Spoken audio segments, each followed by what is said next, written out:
Once again, this is Visionary TV coming at you with another video. Like to give a thanks to all my subscribers, all the people that comment, that appreciate the videos. I appreciate y'all, man. Keep supporting. This video is New York City drama, man. You know what I'm saying? I said on my last video that it was gonna be a lot of drama in New York City. I knew that it was gonna be drama because of some prior weeks back with Adrien Broner uh having like making comments about Floyd Mayweather, Tank Davis making comments about Floyd Mayweather, uh Jermall Charlo going on Instagram, live making, certain statements about Adrien Broner and Tank Davis. And then yesterday, Adrien Broner with his mature outbursts at a press conference. But prior to that, him and 6ix9ine, going back and forth on it and then ending. For 6ix9ine calling him a clown, and then AB, Adrien Broner coming back and then, saying things about him and going to the jewelry shop and buying jewelry, all this nonsense. You know what I'm saying? The fans was not able to even go to the press conference yesterday. The fans are not going to be able to go to the weigh-in. So the fans is totally excluded out of this whole situation because of certain individuals in the boxing game. It's messing it up for everybody. People used to always say when I was coming up, old timers, that you could take a nigga out the hood, but you can't take the hood out of a nigga. Meaning that the mentality, you can take an individual out of that environment, but you can't take the mentality from out of them. You know what I'm saying?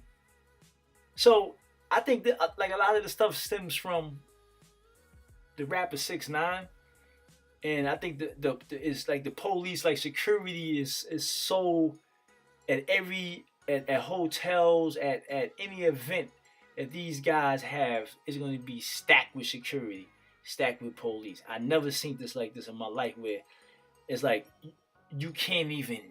It's like I was watching boxing conversation. He said that it's like you can't even really talk to the athletes, the boxers, like you want to, because they like he said that they have like limited time that you talk to them, and I was looking at Jermall Charlo Instagram, and he couldn't even get into the Lifetime Athletic Gym to work out with his brother. They were trying to pay $40, and the people that was at the front desk was telling them, yo, they smell like weed, like they've been smoking drugs or something like that. It's crazy, man. I mean, police is out front. They call the cops on them. This stuff is madness, man. And this is supposed to be an event for the fans, for the boxing fans. But you're always gonna have. It's like, to me, Adrien Broner is like a guy that be like, we in the hood and we at a party and everybody's having a good time. Females, everybody dancing, everybody partying, and then you know how that one nigga just gotta come in there and just ice grill everybody. You gotta look at everybody a certain way. You gotta start trouble. Who this nigga? Who that nigga? And then all of a sudden a fight breaks out or a shootout. He that type of nigga. That's how he is. You feel what I'm saying? So to me, with his antics with the 6ix9ine situation, and then with the tension between the Charlos, it was just like I knew this stuff was gonna happen. And this is supposed to be a boxing event, supposed to be about men getting in the ring, showing who got the best hand skills, and then we have to deal with all this stuff. So yesterday he goes off and he's first he got earphones on. He's dancing all in the audience. He's over here bumping fighters and just, and then when it was time for them to ask him questions, he wanted to put the earphones on the microphone and then start letting the song play on the microphone so everybody can hear it. I was like this guy is like he calls himself the problem. Yeah, he has problems. He don't know how to act professional. He really don't. So it's and then he goes off on Leonard Ellaby and y'all don't want me to win. Y'all don't want me to reach my pinnacle. At the end of the day, man, we live in 2018, man. Men gotta start acting like goddamn men, man.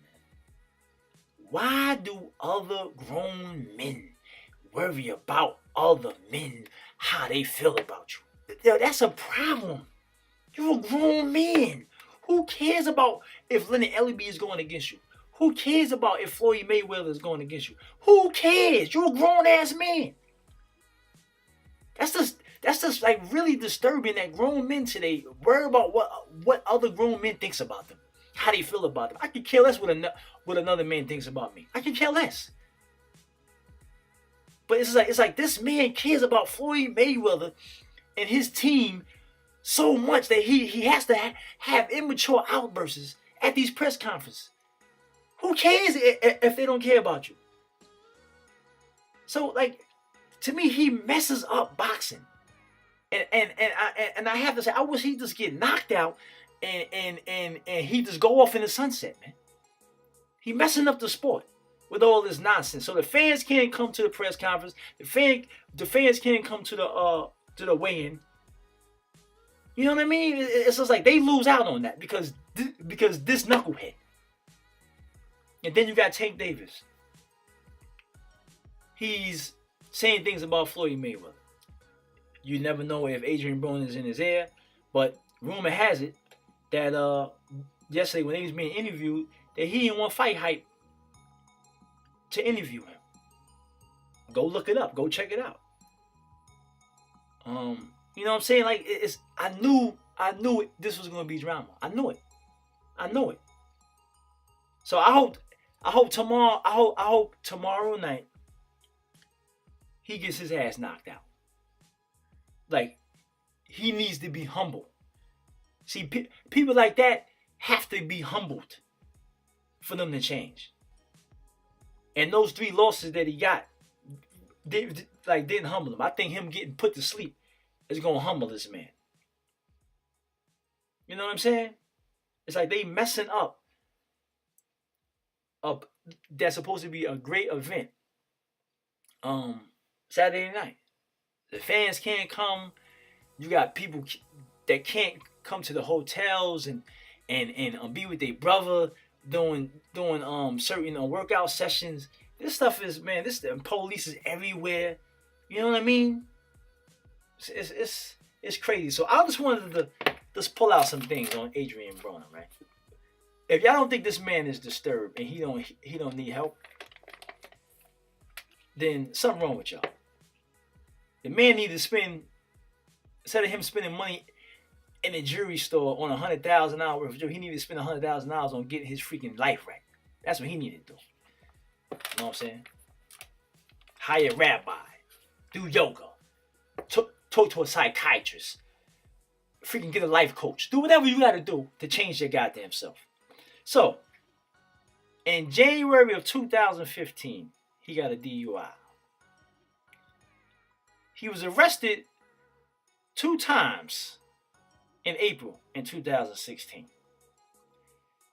In April 4th, 2016, he turned himself in of assault and battery. He beat up and robbed a man at a bowling alley. This is disturbing, man.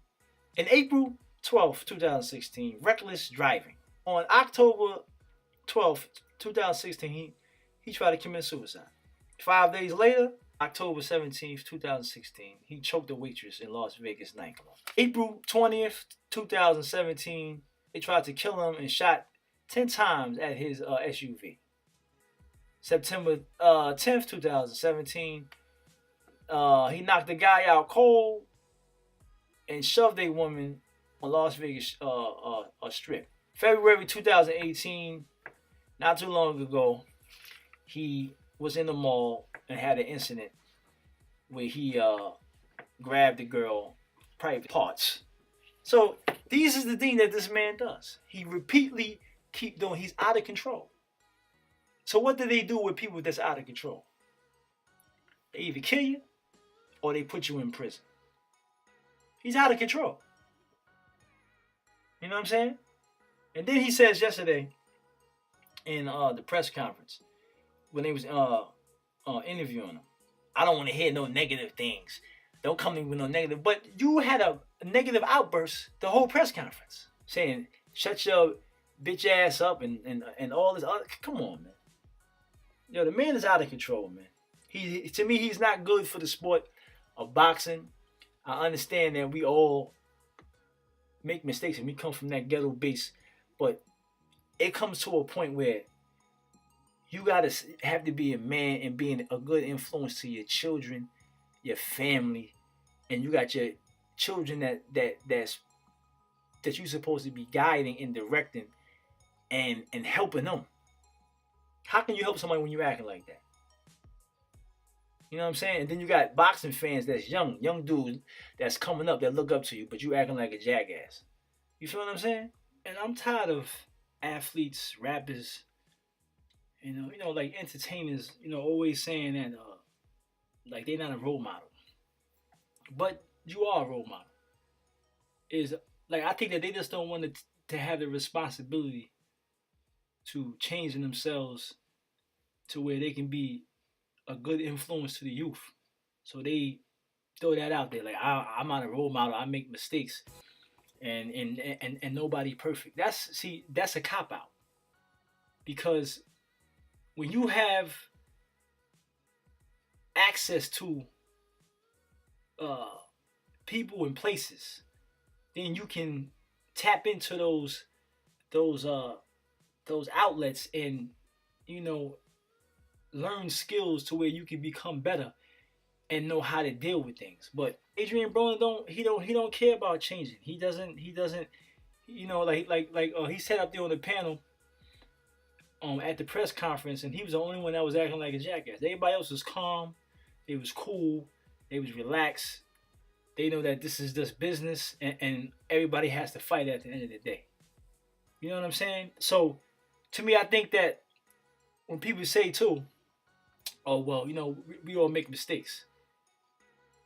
But the definition of a mistake is an action or judgment that is misguided or wrong.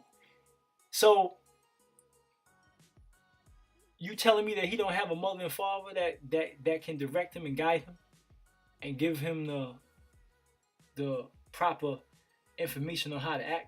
Like, people haven't been in his ear telling him, yo, like, you got to slow down, you got to chill out, you got to stop acting the way you're acting because you're going to ruin your life if you keep going on. Like, people have probably told him that, but he's hard-headed. So he's choosing. It's a choice. He's choosing, and he has stated in interviews, like, I know I got to change, yada, yada, yada, you know what I'm saying? But he's choosing to still act like a fool. You know what I'm saying? Because he probably got nothing but yes men around him. And everybody know what a yes man is. You know what I'm saying? Basically, if you tell him that he's wrong for what he's doing, he probably kick you out the camp. You won't be around him no more, none of that. Because he want to live the way he wants to live. So nothing is going to change in our communities until men start acting responsibly and start having knowledge of themselves and start acting in a way to where we can be good influences to the youth, to where things can change. You know what I'm saying? I'm not saying that you should change like to the point where you is acting like other than yourself, but you should be more of a positive influence to the youth, and you should work on those tools to where you can become better than what you are. You know what I'm saying? I mean, because just look at that press conference yesterday. Everybody on there was chilling. They was mellow. They was relaxed. This the only guy sitting there dancing. You know what I'm saying? And just this. Oh man, this is crazy. This is crazy. So I mean, today at the weigh-in, we're gonna see if he gonna continue his buffoonery. You know what I'm saying, in front of the public. And another thing, man, I don't understand what's his problem with Floyd Mayweather. I don't understand what's his issue that he cares about a man so much to where he has to publicly go on social media. It's too suspect for me, man. Like I really don't want to say how I feel about it, man. But cause I don't want to say something, to hurt, you know, his family, his feelings, man. But it's like, yo, man, that's kind of odd to me that this man is like, you know what I mean? Like, man, like gay men act like that. You know what I'm saying? That's interested in another man. That he's so worried about this guy so much to where he has to publicly have outbursts about another guy. That's not masculine, man. That's feminine. You know what I mean? So I mean, let's think about that, man. Always, he is like he can't help himself when it comes to Floyd Mayweather, man. You know what I'm saying? So I don't know what be going on behind the scenes, man, but it ain't. I mean, from what I'm standing at, man, it don't look good, man. So I mean, at the end of the day, if he gets knocked out, I ain't gonna feel sorry for him. You know what I'm saying? But if he do win, it's just a matter of time before he do something else and show. Like I say, you can take the nigga out the ghetto, but you can't take the ghetto out the nigga. It's a mentality to where when you get to a certain level in life, financially, you take the same energy and you seek help on your problems that you have and learning how to deal with the pressures of the media or people just saying things and doing things to you. Spend time on that. You know what I'm saying? Instead of spending time on keep acting like a jackass, because eventually these people are gonna get tired of you. The powers that be gonna get tired of you, and then they're gonna get rid of you. It happens to every athlete that don't know how to control his goddamn self. They're gonna get rid of you, and then you gonna wish back on your life and say, "Yo, I had it, but I did not do the necessary things to stay successful and learn how to handle the pressures of life." This is Visionary TV signing off. Please subscribe. Please keep supporting. I'm out. Peace.